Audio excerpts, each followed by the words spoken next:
ఈరోజు కొన్ని ముచ్చట్లు మీతో షేర్ చేయాలని అనుకుంటున్నాను.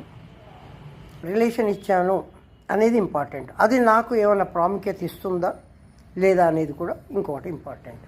సో నేను ఇదెందుకు చెప్తున్నానంటే, చేసే ప్రాముఖ్యత బంధాలకు అనుబంధాలకు, చనిపోయినాక చేసే బాధ్యతలకు బంధాలకు అనుబంధాలకు చాలా తేడా ఉంటుంది.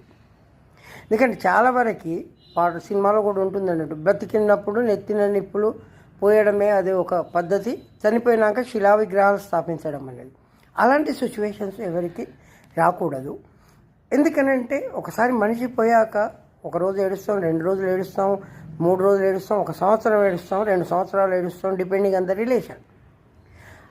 ఆ మనిషి మీద మనకున్న ప్రాముఖ్యతను బట్టి మన మౌర్నింగ్ పీరియడ్ కూడా ఉంటుంది.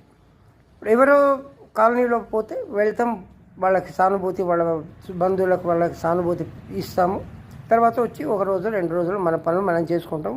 కలుసుకున్నప్పుడు బాధపడము ఏదో చేస్తుంది. అది ఎక్కడో వాళ్ళు పోయారు, వేరే దేశంలో పోయారు, మనకి ఏం సంబంధం లేదు, అయ్యో పాపం అని అనుకుంటాం. అది మినిమం నైతికత, మానవత్వం కూడా ఉంటుంది. సో అయితే ఇక్కడ నేను ఈ పాయింట్ ఎందుకు నేను చెప్తున్నా అంటే, బ్రతికున్న వాళ్ళకి ఎందుకు ఇంపార్టెంట్ ఇవ్వాలంటే, చనిపోయాక అయ్యో నేను ఇవ్వట్లేదు ఇంపార్టెంటు అని అనుకునే సిచ్యువేషన్ ఎవరికీ రాకూడదు. అందుకే వాళ్ళు ఫ్రెండ్స్ కానీ, రిలేటివ్స్ కానీ, సొంత కుటుంబ సభ్యులు కానీ, ఎవరైనా కానీ బ్రతికున్నప్పుడు నువ్వు చేయాల్సిన ప్రేమ, సహాయము అది నువ్వు పంచివ్వు. అది నీకు ఎంతవరకు సాధ్యమైతే అంతవరకు ఇవ్వు. అంతేకాని దాంట్లో లిమిట్స్ ఏం పెట్టుకోక్కర్లేదు.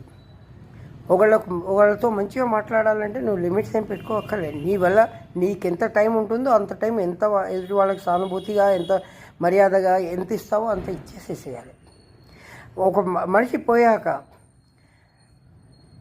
ఒక చిన్న ఎగ్జాంపుల్ నా లైఫ్లో జరిగింది, నేను మీకు షేర్ చేసుకుంటున్నాను.